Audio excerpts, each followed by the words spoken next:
wanayo Rasul sallallahu alaihi wasallama, ili uwe mwenye kupendwa na Rasul sallallahu alaihi wasallama na uwe karibu yake siku ya kiyama. Laka wal mulk la sharika lak. Kila mwaka mamilioni ya Waislamu kutoka kila kona ya dunia hukusanyika katika ardhi tukufu ya Maka.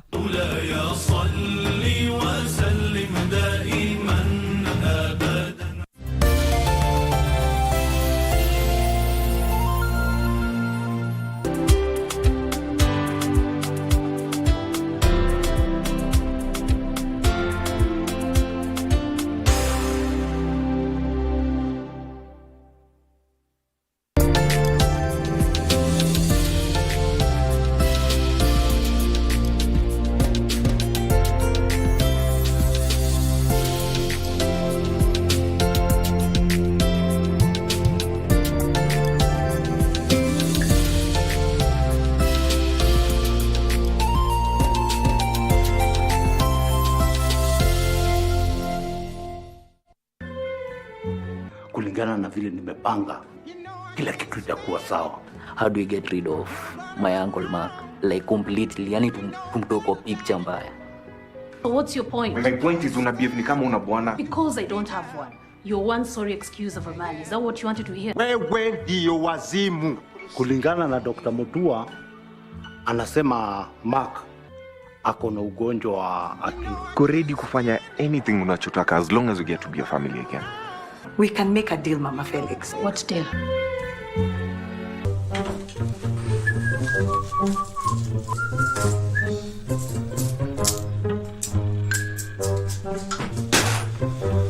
Psst. Halafu ukishaziweka hivyo, halafu wacha kuwa hivyo. Chomoa coins. You work hard for your money. Why disregard some of it? Collectively, the coins we disregard can help curb the rising cost of consumer goods. Deposit coins at any bank or use or exchange them at any supermarket or retail store. Chomoa coin. Ukipata mtoto wako na ulemavu, the only thing hawa watoto wanahitaji ni upendo. Ukipenda huyu mtoto na umuonyeshe mapenzi, si ile ya kujifanya, ile mapenzi ya ukweli, huyo mtoto atagrow, uta-identify hata talents zake, sababu wako na talent. We have seen many parents, they get stuck in the denial stage. They give birth to these children, then they don't accept. They stay in the denial stage. Once they stay in the denial stage, they now move to getting depression. Life of a caregiver is very tough, very tough. Having a child with a disability is stigma enough. Ningependa watu wajue persons with disability, we are humans, and I thank God for people who are fighting for our rights. Wiki hii kwenye Mkulima tunaangazia kilimo mjini cha mboga za asili.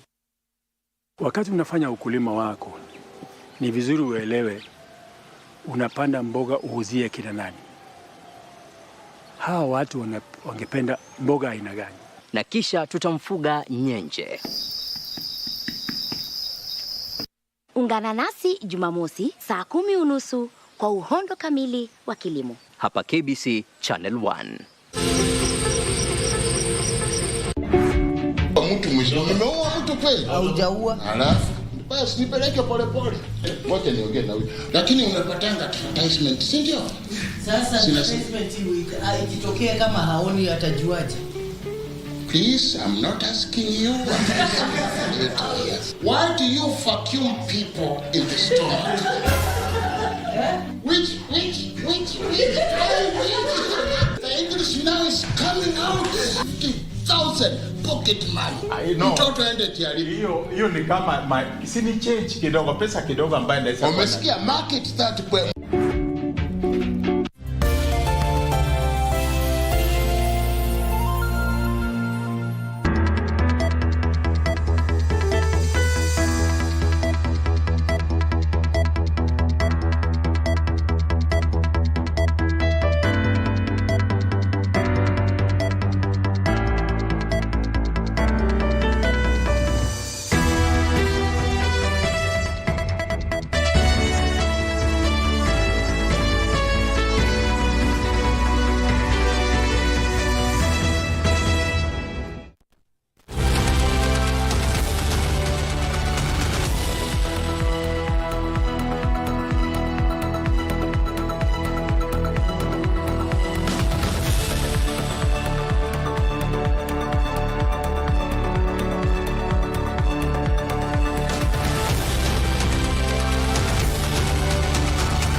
Live from Broadcasting House in Nairobi, Kenya, this is Prime Edition. In the highlights.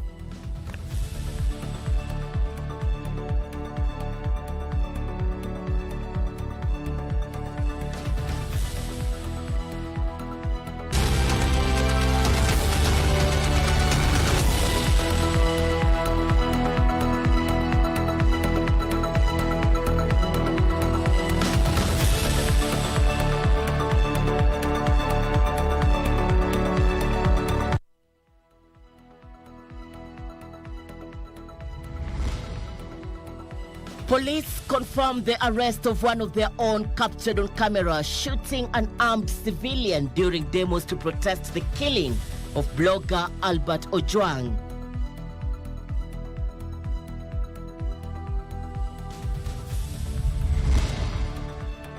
Members of the National Assembly condemn continued use of excessive force by police during protests.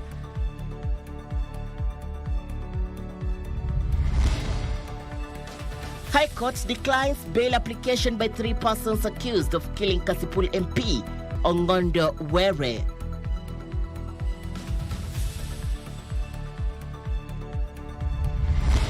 As the statistics answer them, Kenya is urbanizing, the highest rate, some of the highest rates in the world. We will have 30-40 million people living in urban centers.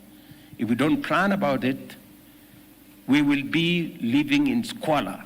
And President Ruto says his critics will not succeed in derailing him from delivering affordable houses to Kenyans.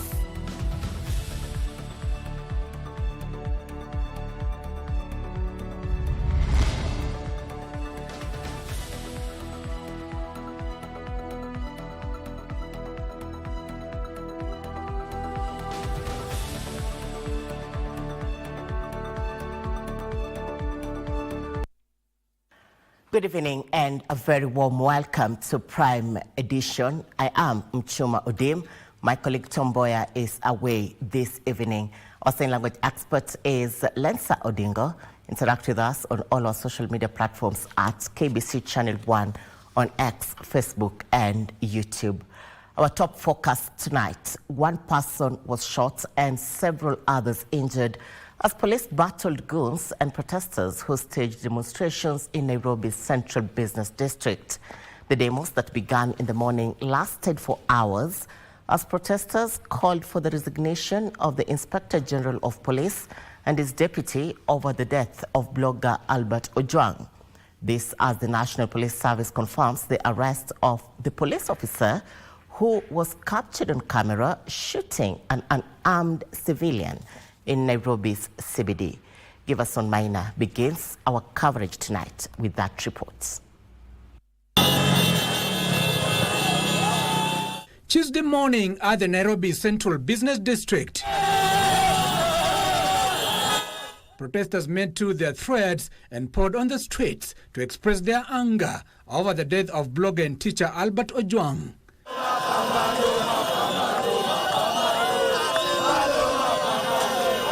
However, goons armed with batons also took to the streets, seemingly to battle the protesters. They hovered around with motorbikes with their faces covered with masks. Some even decanting on security cameras mounted along the city streets and looting shops. The demos paralyzing public transport and thousands forced to walk to various destinations. Matatus plying Thika Road route parked far at the Globe roundabout, where passengers onboarded to hurry out of town as sounds of tear gas canisters and gunshots filled the air.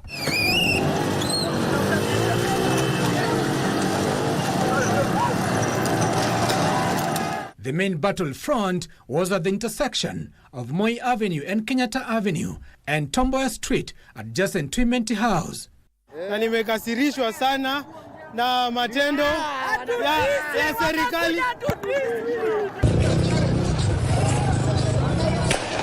One person was shot after a brief engagement with the police. In a rejoinder, Inspector General of Police Douglas Kanja said the police officer caught on camera gunning down an armed protester has been arrested. Kanja ordering for his arraignment in court. And as the demos faded, the extent of destructions became clear, most businesses' premises paying the ultimate price. In Mombasa County, 4 human rights activists were arrested as police dispersed the handful of protesters who held a peaceful demonstration in the streets of the coastal city. We are peaceful! We are peaceful! The activists who began the procession from the IPOA's branch office along Moi Avenue accused the police of unlawfully obstructing their right to peaceful demonstrations. We have security officers that have condoned, barricaded the venue that we were supposed to initiate and begin our peaceful demonstration calling for justice for the late Albert Ojwang. Ofisi yetu ya Mombasa itafuatilia hili jambo kuona mbona polisi wamekataa nyinyi msiandamane ili hali ni haki yenu, na kama wamedecline it should be in written communication that these are the reasons as to why we are not allowing you to go ahead and do the demonstrations. Defiant protesters took to the streets and clashed with police for hours and hours, leaving behind destruction and injuries. Giverson Minor, Prime Edition. Meanwhile, members of the National Assembly have condemned the continued use of excessive force by police, especially during public protests. During a debate on a special motion to approve 3 nominees to the National Police Service Commission, lawmakers called on the incoming commissioners to prioritize comprehensive police reforms. The MPs emphasized that the new commissioners must urgently address the culture of impunity within the police service and ensure that officers uphold human rights and the rule of law. Here is that report. It is totally reckless and irresponsible what that police officer has done, and they are doing a disservice to this government, because when you make 5 steps forward or 10 steps forward, they take you 50 back. And we need to be moving forward as a country. We must, Honorable Speaker, begin thinking of how we can enjoy these fundamental freedoms, while aware they have limits, and while aware these police officers, if they avoided keeping law and order, there is a problem. That is not to say our police should behave. Indeed, those ones who misbehave must be held accountable. At this point in time, where we are facing a bit of difficulties as a country, that we should not look away. The work of the National Police Service Commission is cut out, particularly in the area of accountability and transparency, of us being able to address ourselves to the citizens of our country. On to affordable housing concerns, the government is scaling up its affordable housing programs with a projection that half of the country's population will be living in towns by 2050. President William Ruto says with such numbers migrating to towns and cities, the country has no luxury of time but to plan for decent housing for the millions who will require shelter. The president dismissed his critics who have faulted the housing levy, saying he will not allow 2027 politics to derail the affordable housing agenda. At the second edition of the Kenya Urban Forum in Naivasha, a meeting convened to discuss Kenya's urban transformation future, officiated by President William Ruto. The president revealing the reality of what the future holds for Kenya's bulging population that is slowly favoring urban life. We have no choice about that future being urban, but we have a choice on what type of urban future we are going to have. Are people going to live in informal settlements? Are they going to live in slums? Or they are going to live in planned, dignified shelter that has dignity? And this will also ensure accurate census reporting for future planning, especially as we project that half of Kenya's population is likely to be in urban areas by 2050. That is how the data is looking at. As urban growth, and that means over maybe 30 million Kenyans will be in the urban areas. The head of state says the country cannot afford to ignore the statistics through inaction. To deal with the prevailing situation, Ruto says his administration is keen to push through the affordable housing agenda.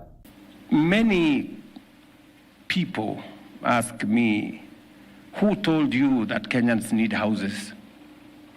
Why are you pushing this agenda of housing? You know, maybe you are pushing it for other reasons.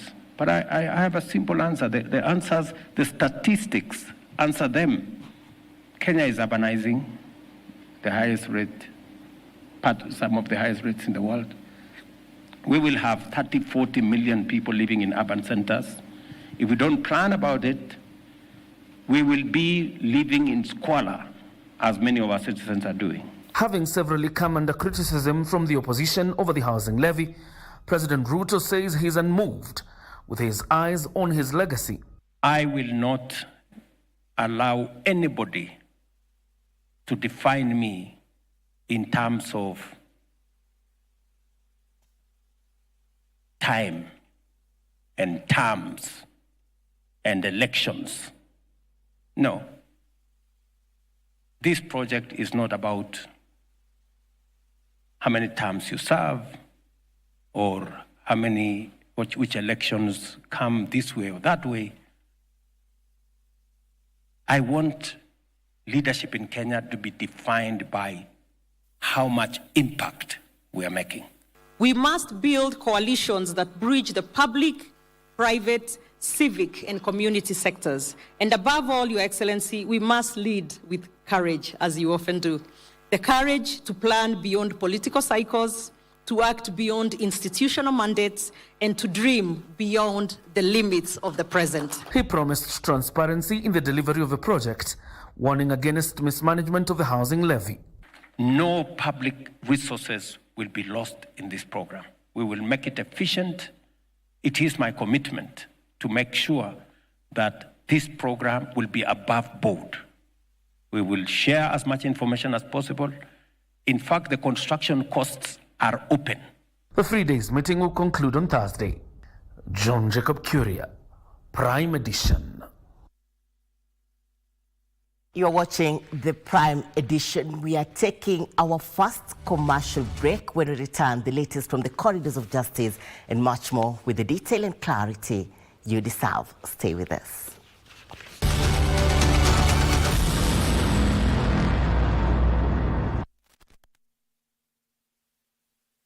They say the earth without art would just be, get it? We circumnavigate the globe and traverse the local scene to bring you art and culture at their very best. From fine art, culinary art, performing arts, and even cultural events, you name it, and we have got you covered. My name is Kevin Kasioki, and I will be serving you this and much, much more each and every Friday at 8 p.m. only on KBC Channel 1.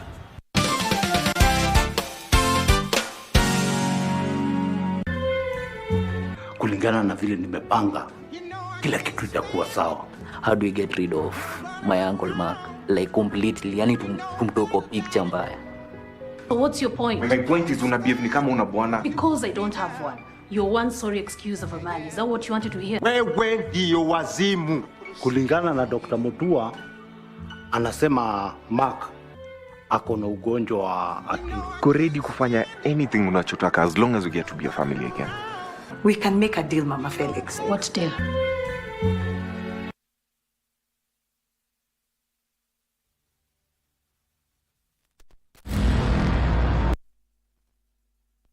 Welcome back to Prime Edition. Continue talking to us on all our social media platforms at KBC Channel 1 on X, Facebook, and YouTube.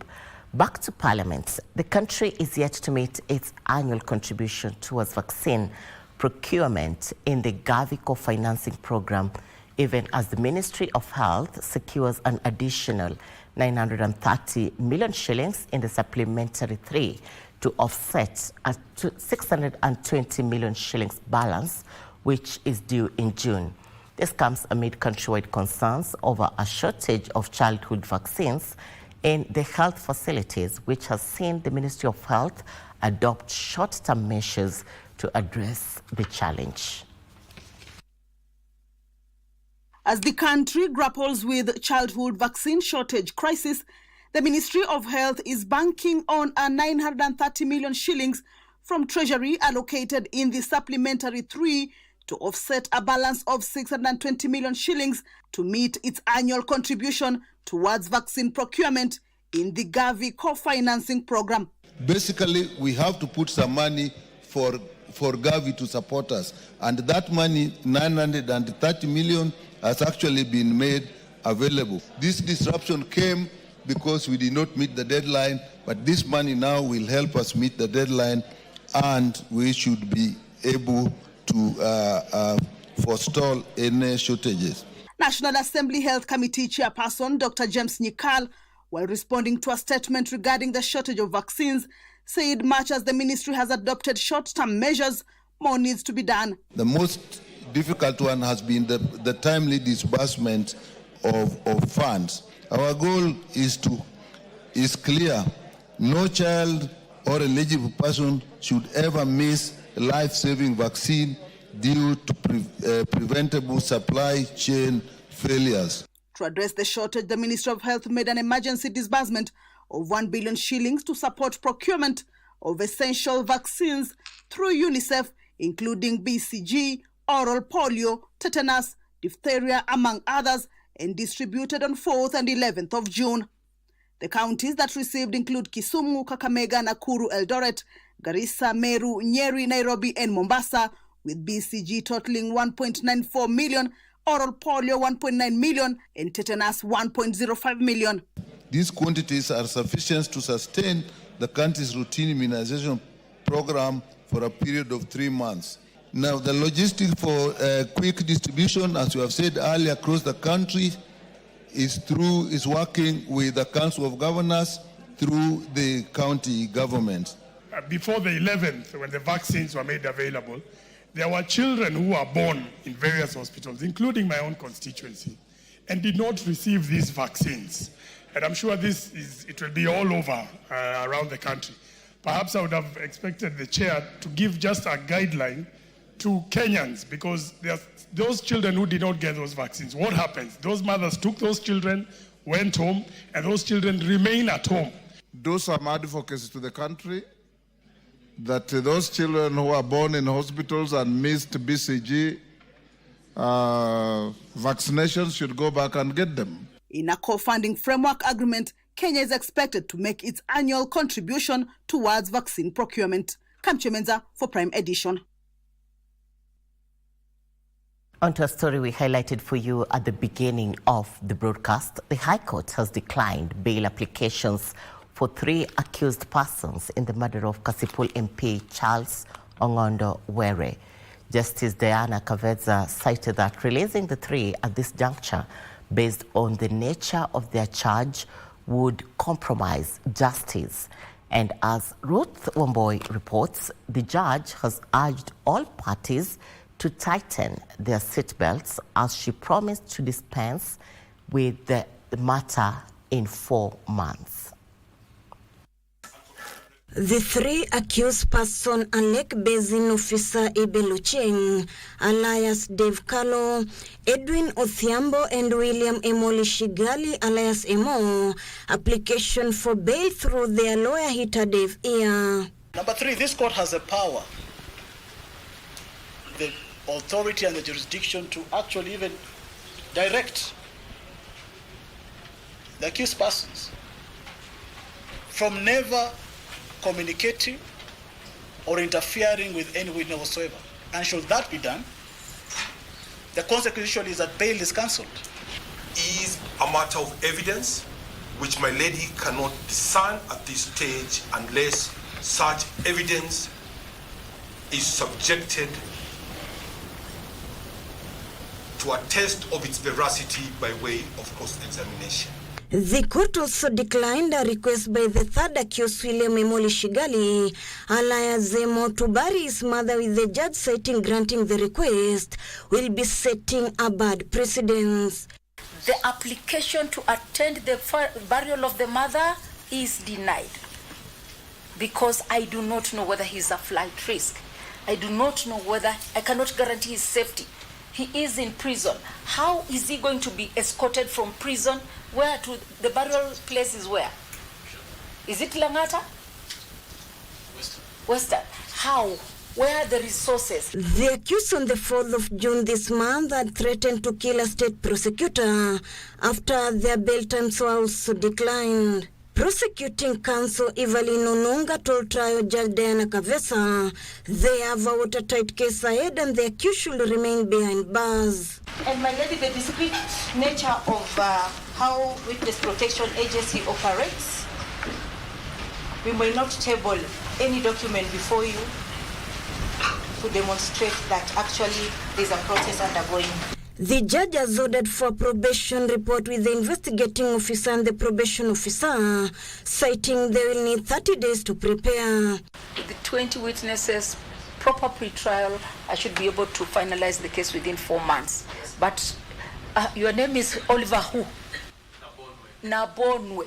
Usinilete story ya 100 investigating officers, 50 arresting officers. Unaweza chukua kamoja tuwili hapa, so that we move with speed. You can see the anxiety that the case has created. The accused have been in custody for 50 days now since the late MP was killed on 30th April this year at the city funeral roundabout. Funerals are never repeated and just basically on humanitarian grounds. So denying him the opportunity to attend the mother's funeral, yet he's still innocent until proven otherwise, I believe is inhuman and it is wrong. Mama yake haswa mzazi alisikia machungu na ameweza kutuaga, lakini koti nayo imeamua hawezi kuhudhuria kufuatana na uzito wa kesi yenyewe.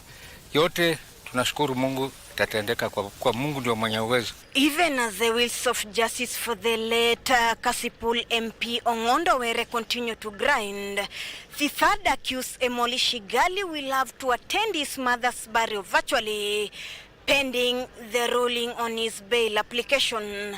Ruth Wamboi reporting from Kibera High Court. Staying with the courts, a software developer accused of defrauding NCBA Bank over 57 million shillings will be detained for 5 days to allow police to complete investigations. The ruling by Milimani Law Court's magistrates follows a court session where both the prosecution and defense presented contrasting arguments on whether the suspect should remain in custody or be released on bond. Elsewhere, a former chief protocol officer in Garissa faces charges of forgery and fraudulently acquiring public property worth 6.8 million shillings. Letua Deborah with the details.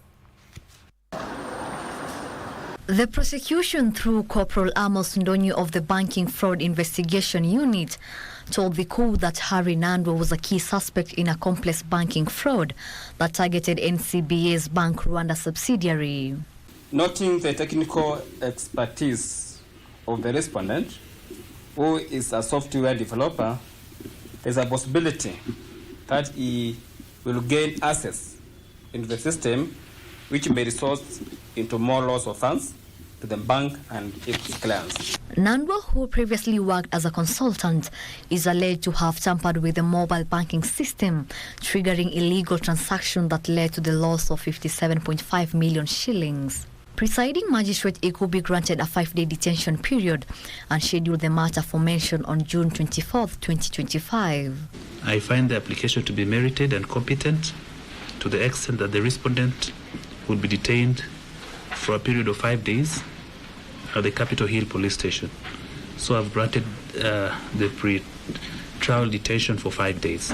Elsewhere, Hadija Abdullahi Bare, a public officer formerly employed at the county government of Garissa as a chief protocol officer, has been charged with multiple offences including fraudulent acquisition of public property, deceiving a principal, forgery and altering false documents. Ms. Barre is accused of illegally acquiring property valued at 6.8 million Kenya shillings and providing forged academic documents purportedly from the University of Nairobi to secure her employment. She was released on a cash bail of 100,000 Kenya shillings or a bond of 500,000 Kenya shillings. And 7 police officers accused of shooting and killing Daniel Mwangi in London Estate, Nakuru on June 9th have been detained for 7 more days, pending investigations by Independent Policing Oversight Authority, IPOA. The 7 are Sergeant Nikaso Njue, Corporals Eric Mwangi and John Kihara, and Constables Naftali Gitonga, Ephantas Njeru, Marcela Tanui, and Isaac Anampoe. Senior Resident Magistrate Senior Muhoro, however, declined to grant IPOA 14 days they had sought through the Office of Director of Public Prosecution. Through this miscellaneous application, I will allow the application party, the respondents shall remain at Manengai Police Station for further 7 days or not 14 days, pending completion of the investigations. We will mention the matter on 24th of June before the duty court. Letua Debra for Prime Edition. Kiharu, Member of Parliament Ndindi Nyoro, has condemned what he described as an escalating culture of intolerance to dissenting voices in the county. Speaking during an Education Day event at Kirogo Grounds in Murang'a County, Nyoro condemned the recent cases of police brutality and extrajudicial killings, singling out the murder of slain blogger Albert Ojwang in police custody. John Kahiro with the details. Kirogo Grounds in Kiharu, Murang'a County played host to various regional leaders, including the area's Member of Parliament, Ndindi Nyoro. Nyoro taking the opportunity to condemn what he described as a growing culture of silencing dissenting voices through arbitrary arrest and extrajudicial killings in the country. The lives of Kenyans is sacrosanct. And as a leader, either elected or appointed in any position of government, it is the right of Kenyans to give their voice about the conduct of your office. They may criticize you because you are in a public office. It is despicable ya kwamba Mkenya anatoa malalamishi ati kurudisha mkono serikali inaondoa maisha ya huyo Mkenya. The former National Assembly's Budget and Appropriations Committee chair called on leaders to embrace accountability and allow Kenyans to express their views without the fear of repression. Tunasema hawa watu wote, watu ambao wako kwa positions ya uongozi, we must respect the lives of Kenyans. Na hii mambo ya kutisha wa Kenya lazima ikome. It has to come to an end. If you feel the heat is too much when you are in a government office, you don't want to be criticized. You don't want Kenyans to give your opinions about your conduct. Safari ni moja tu. Sio Mkenya atanyamaza, ni wewe utaondoka kwa hiyo kiti. Muonesheni iko sawa. Separately, in Nairobi County, Dagoretti South Member of Parliament John Kiarie has pledged to establish internet centers across all wards in the constituency. The Kenya Kwanza government has under the bottom-up economic transformation agenda and in the Kenya Digital Master Plan. We're partnering with them on the installation of Wi-Fi hotspots and even partnering with them in community projects. Speaking at Ndurarwa Secondary School, the lawmaker emphasized on the need to equip the young people with digital skills for online job opportunities. You will see that we are putting up a Jitume lab, a lab that will be the digital innovation hub for Dagoretti South constituency and the center of excellence for Nairobi. John Kahiro, Prime Edition. On to other developments tonight. The government has supplied crucial relief items to victims of a fire that broke out at Stage Wuria in Kawangware, Nairobi County, killing 1 person and rendering 14 families homeless. Through the Ministry of Public Service, Human Capital and Special Programs, the State Department for Special Programs underscored the government's commitment to responding promptly to disasters and alleviating the suffering of affected communities. The emergency supplies include foodstuffs, beddings, soaps, and dignity packs. The exercise follows an early morning assessment visit by the Cabinet Secretary, Geoffrey Ruku.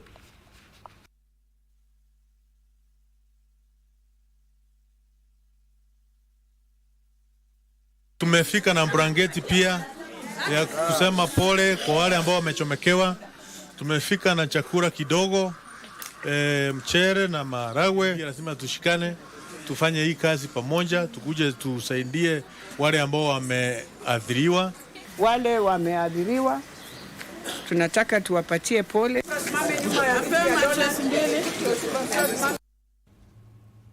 Touching on foreign affairs in relation to Kenya, Prime Cabinet Secretary Musalia Mudavadi has called on African nations to be proactive in addressing the challenges facing the continent. Speaking while in Finland for a 2-day official visit, Mudavadi said time has come for the African continent to stand on its own and stop relying on other nations. He, however, lauded the African nations for making efforts to drive its own resilience against debilitating global shocks. He said that the narrative about Africa must shift from fragility to potential and from victim to a positive contributor to global governance. The Prime CS noted that strategic investments in youth, education and technology are also positioning Africa as a future global growth engine. Any process that encourages a nation to destabilize other nations is not acceptable. We should not entertain and encourage that kind of attitude. And the challenges that the African continent is facing, a population of 1.4 billion people, 70% of them below the age of 35, is something that we need to look at very critically, and we are not going to find good solutions if we are constantly in a state of instability in the continent. Therefore, we need to condemn any form of interventions that create instability in the region from all spheres. Let's now take you to the counties. Students from the Meru National Polytechnic in Meru County took to the streets to protest over high fees. This and more stories in the news roundup. The protesting students engaged anti-riot police officers in a running battle for the better part of the day. The students were complaining of the high school fees, called on the Ministry of Education to consider lowering the cost of education at higher learning institutions. And the new Partnership for Africa's Development Kenya Secretariat has commenced the validation of county peer review reports for 10 counties that undertook self-assessments on development progress, governance practices and adherence to the Constitution, spearheaded by the Council of Governors in partnership with other constitutional commissions. Since the report is still being made, I think when it's very completed and submitted to the summit, copies will be available to the focus groups that participated and actually for entire Nakuru residents, so that they can also enjoy and have the privilege of following up what the recommendations are. And in Kakamega County, a clarion call has been made to the church and government leaders to collaborate and work closely with families to improve child upbringing as a way to restore moral values and respect among the youth. Utapata kwamba makanisa mengi tumepewa jukumu la kulea watoto, lakini tumeachia wazazi, tumeachia walimu shule, tumeachia serikali, na sasa maadili ya watoto yanaweka katika mashakani. Still in Kakamega County, a non-governmental organization, Collision with a Purpose, has committed to paying school fees for 30 university students from needy families in Malava.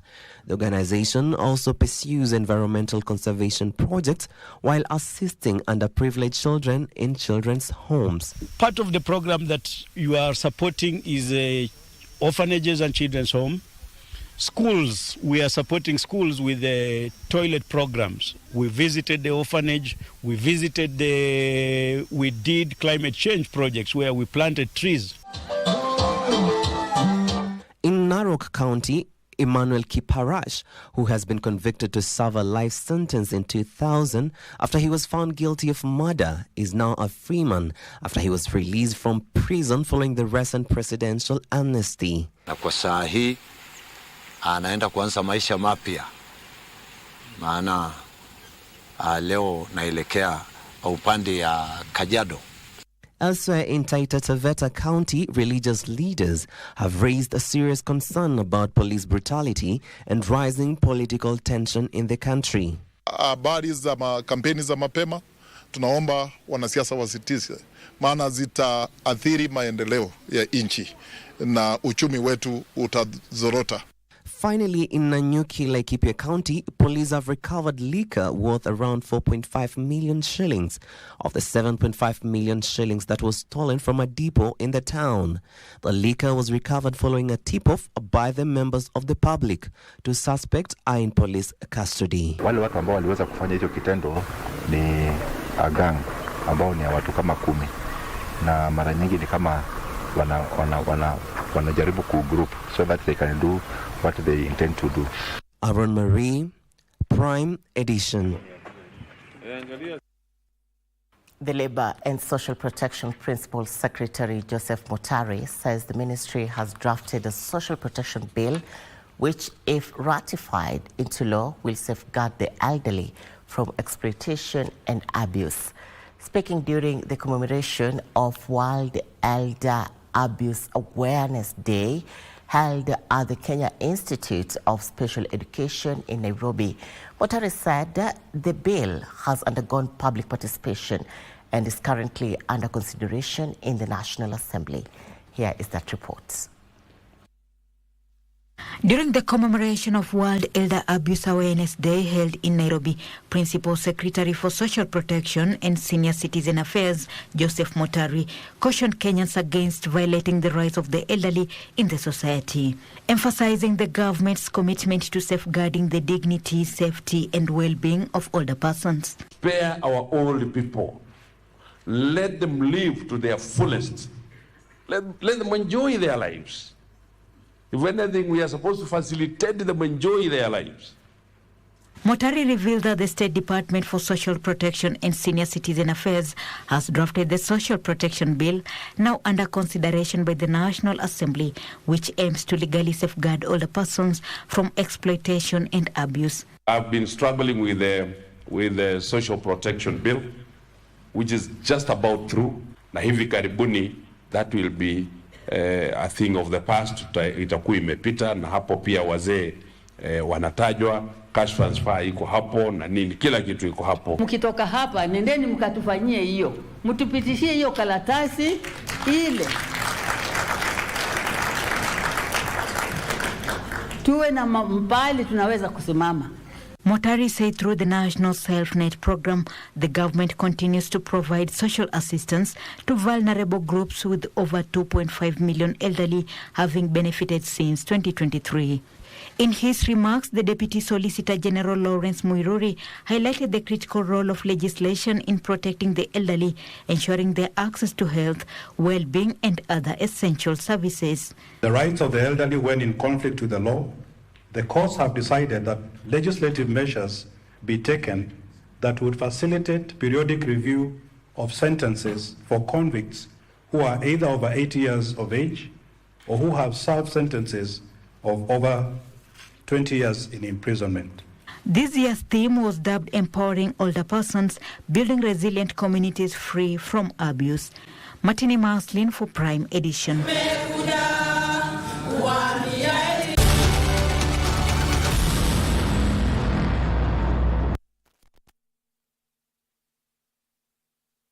In a world where news is ever-changing, staying informed is more important than ever. Join us every week on News Check, your go-to show for the latest in current affairs, breaking news and in-depth analysis. A warm welcome to KBC News Check. From politics to global events, we bring you content that matter to you. We're not just speaking about the governance and how we want to see it, but want to actually participate. Get your facts, hear from the experts, and really understand what is happening around you. We need to change our system first. You have to do the impossible to make sure the message is home. Stay ahead, stay informed, stay engaged. Will these people, everybody agree? Just listen to me. Let's give him a chance to clear the air. Catch News Check every Tuesday and Wednesday from 10 a.m. to 12 noon. Only on KBC Channel 1.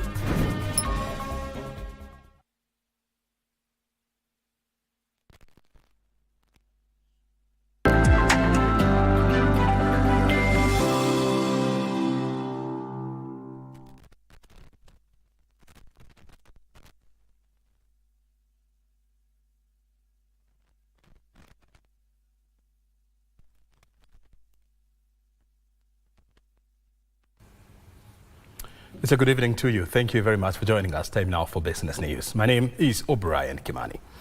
There is need for African countries to embrace digital tools to effectively collect value-added tax from the informal sector. This was a rallying called by the delegates at the VAT compliance seminar by the African Development Bank Group in Nairobi. Kenya collected 2.4 trillion shillings in total revenue in the 2023-2024 fiscal year.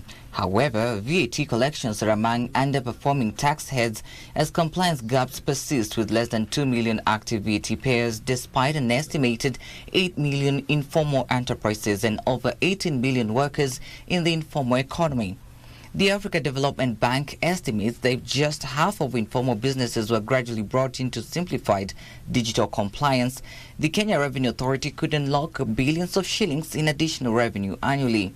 VAT, private sector is very engaged. The fact that the country try to facilitate the system can make the business environment more easy for private sector.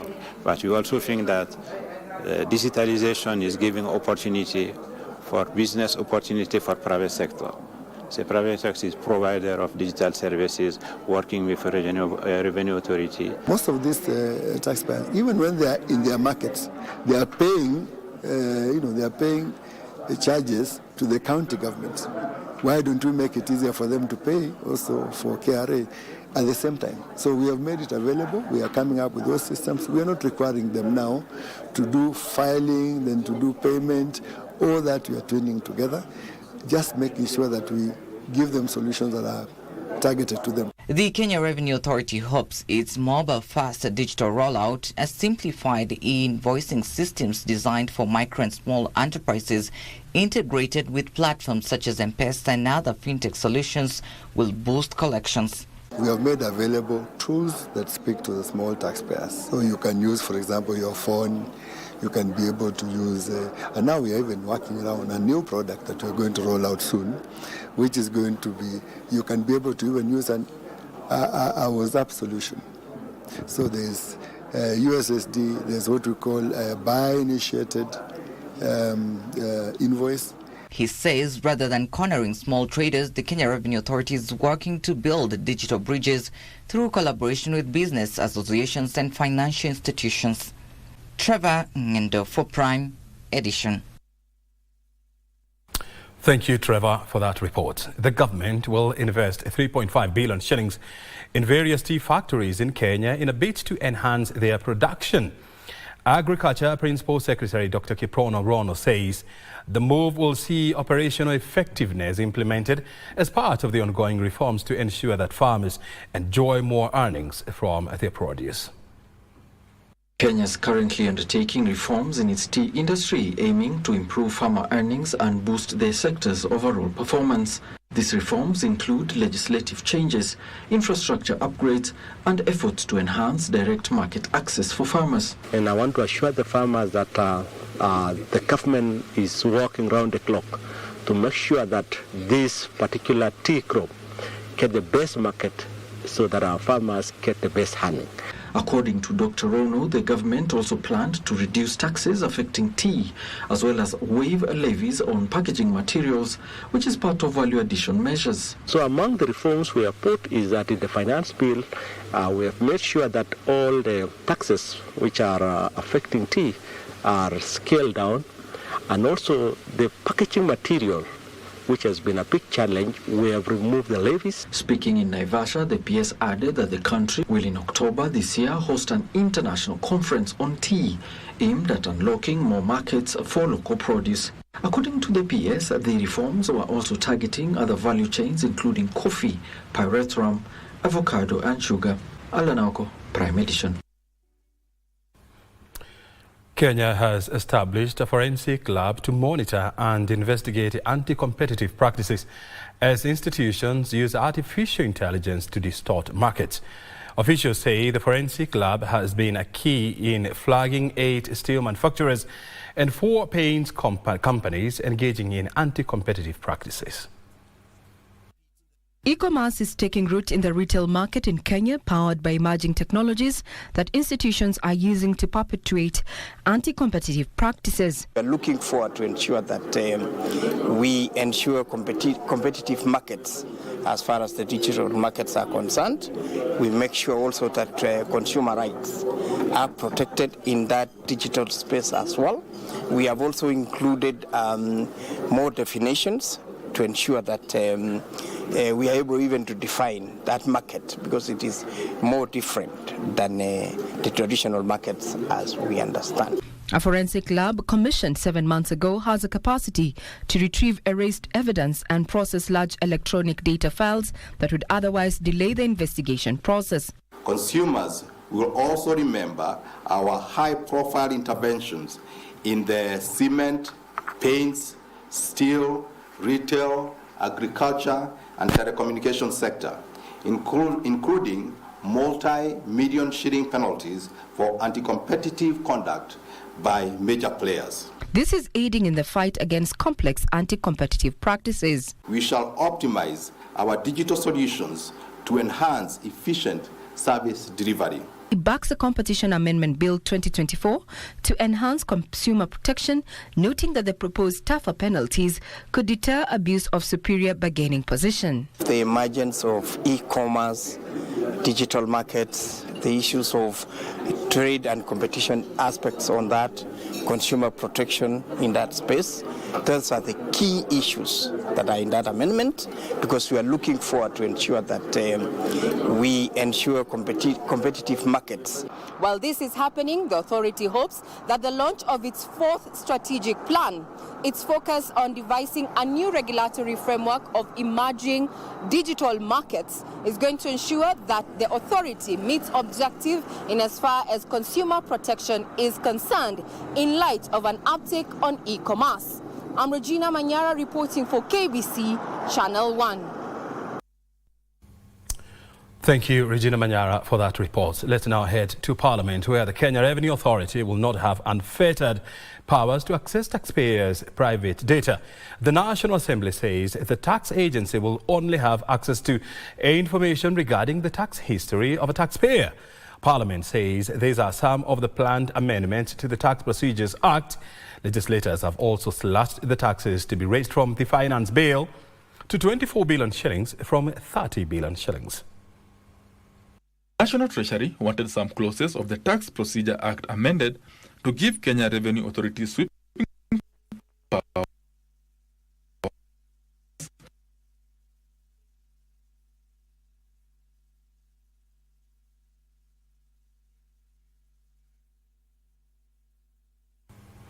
And the systems are saying no to that story, but you two come your way. Trust me. Let's move on to other stories where more incentives are being initiated to make coffee farming lucrative. Cooperative Cabinet Secretary Wycliffe Oparanya says interventions also include elimination of middlemen to boost earnings for farmers. Speaking in Mboni, Makueni County, Oparanya says high-yielding and adaptive coffee seeds varieties are also being introduced into the Kenyan market.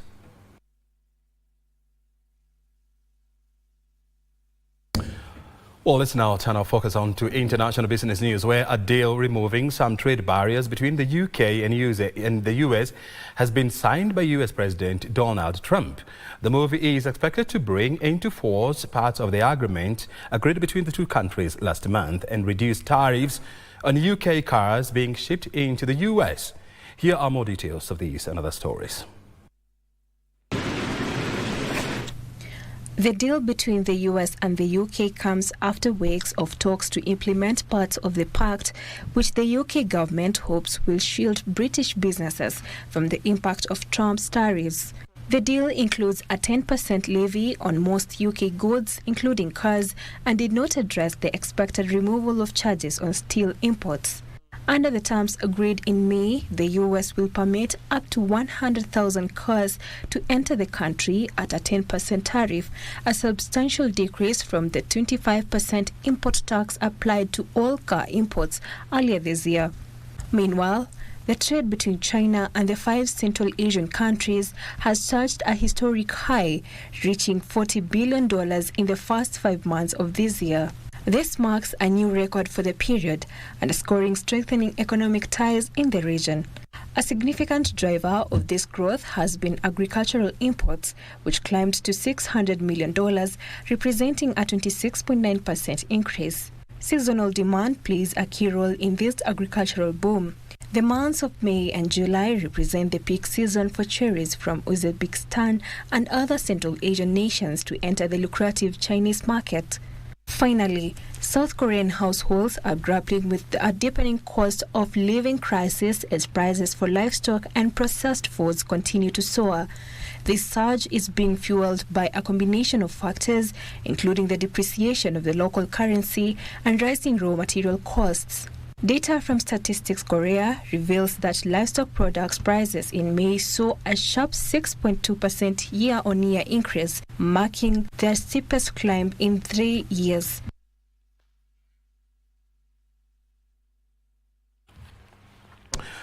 Well, that's all from the Business Desk today. Thank you very much indeed for joining us. Remember, the story on Finance Bill, you can always access it on our website, www.kbc.co.ke, and of course, /business. My name is O'Brien Kimani. Thank you very much indeed for your time. Remember, Muchuma Irene is coming up next with the sports news. Good night.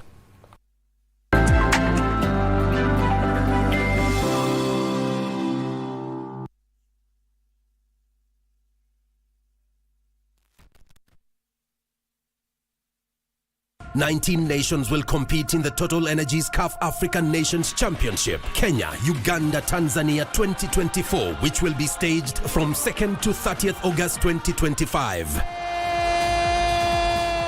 Amongst the 4 groups in the tournament A to D, Kenya is pooled in Group A, together with Morocco, Angola, DR Congo and Zambia. Algeria from the set piece, the header is on target, but it's saved. This unique competition featuring the best locally based players from across the continent definitely has something for everyone.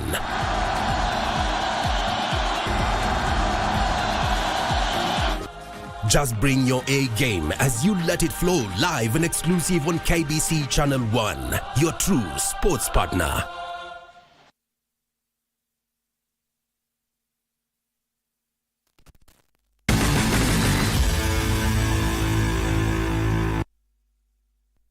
Thank you for keeping it Prime Edition. In sports, Starlets have registered another win in the Sekafa Senior Women Championship with a resounding 4-0 defeat of Uganda at the Azam Complex in Tanzania. Diana Washera scored the first goal in the 18th minute before Dorcas Shikobe made it 2-0 after 8 minutes. Violet Nanjala made it 3-0 before the break. Martha Amunyolet sealed the score sheet with the 4th goal in the remaining half. Harambee Starlets, who kicked off their campaign with a 3-0 defeat of Burundi, are scheduled to play South Sudan on Thursday before they wind up their campaign against host Tanzania over the weekend.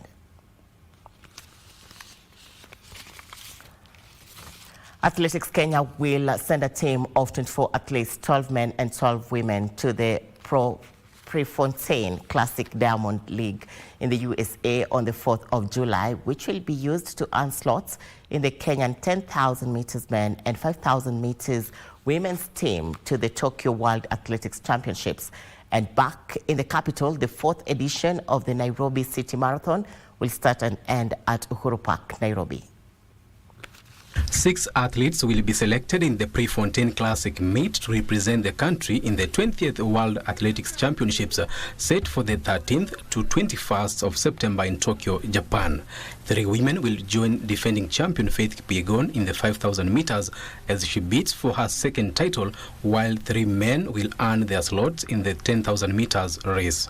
The rest of the team will be selected during the national trials set for the 2nd August this year in Nairobi. It is time that our athletes also compete with them and you see the weaknesses that they are going through, so that if there are any changes, we can actually do that so that they can benefit our own athletes. Otherwise, it's going to be a very, very difficult outing for us, but I'm sure that we have learned a lesson or two as we move ahead and see what kind of transformation we can put or give our athletes so that by September they will be in tip-top shape. Kenya will be defending 3 titles at the Tokyo World Athletics Championships, the 800 meters women race, which was won by Mary Mora, and the 1500 meters and 5000 meters women's race, won by Faith Kipyegon.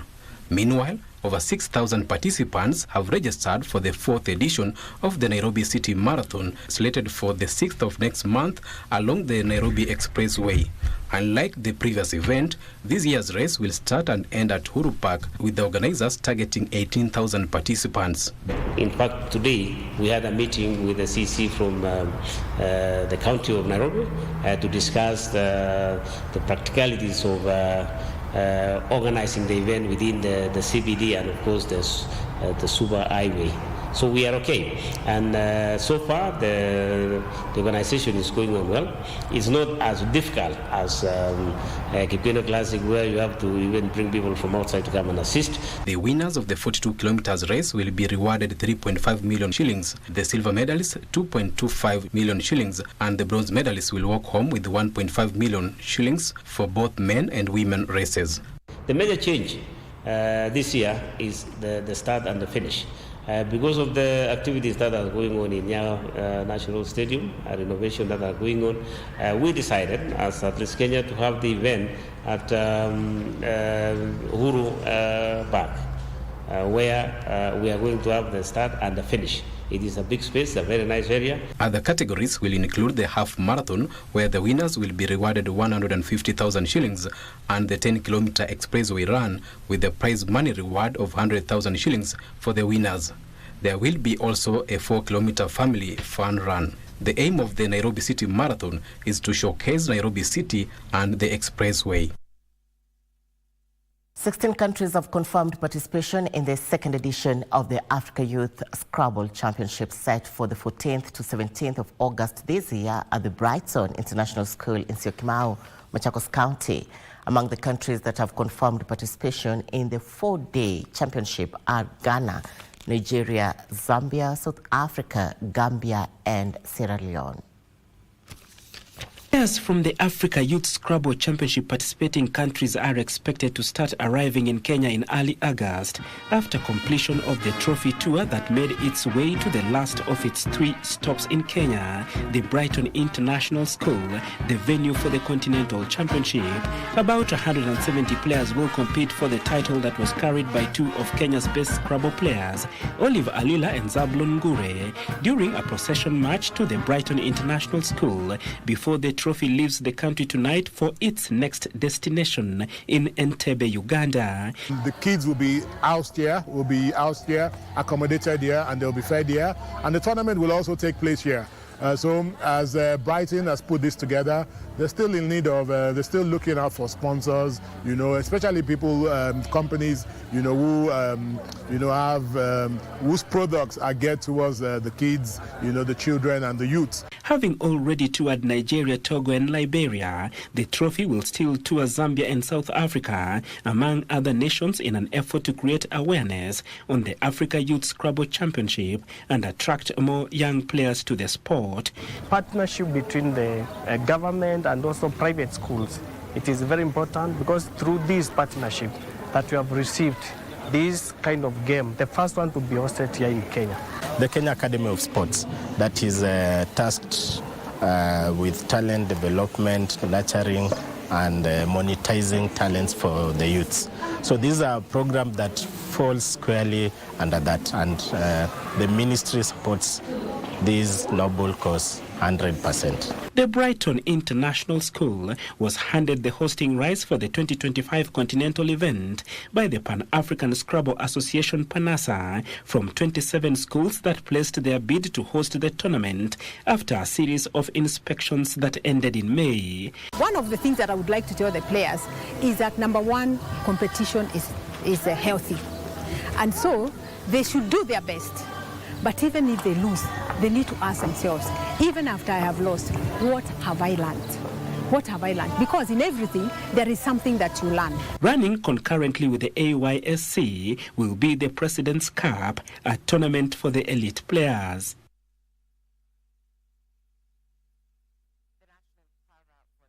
Team is set to report for residential training this Friday at Kasarani in preparation for the upcoming Africa Championship scheduled for next month. According to Kenya Para Volley Federation Secretary General Justus Katumo, Kenya is fully prepared to host the continental tournament, which will also serve as a qualifier for the World Championship. For the first time, Kenya will be hosting the Africa Para-Volley Championship, which will be used as a qualifier to this year's World Championship, set to be held in October in the United States. The coveted African Championship, slated from the 1st of July, will be hosted at the Kasarani Indo Arena, bringing together competitive teams from Libya, Egypt, Morocco, South Africa, among others. The Kenya team will report to a residential camp this Friday. There are 12 teams from 8 countries that have confirmed so far. We are engaging and we are making sure that we facilitate all the logistics possible for them to come to Kenya, and we are doing very well in that direction. So we are expecting, actually, so far everything is done. We are just waiting for them. The team will be going for the top honors this time around after the women's team secured a silver medal behind Rwanda during the 2024 Africa Sitting Volleyball Championship held in Lagos, Nigeria. Men have high competition than even the women. Yes, we need to put a lot of effort so that they can be able to overcome the traditional barriers. The men's team also demonstrated resilience with a notable 3-2 win over Nigeria in the opening match.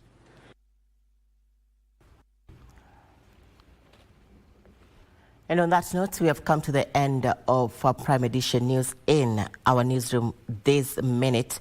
Bishop Gilbert Dare is dead.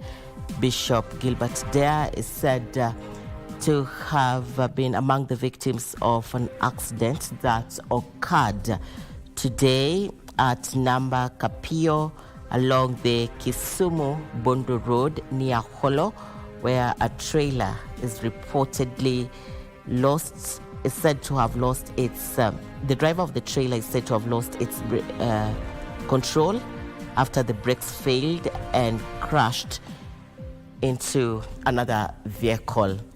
The news in our newsroom this minute: Bishop Gilbert Dare is dead. We'll be getting details on that and many more in our news platforms at KBC Channel 1. Alternatively, you can do that on www.kbc.co.ke. I am Muchuma Odim. Our sign language expert tonight is Lensa Odingo. Till some other time, God bless you.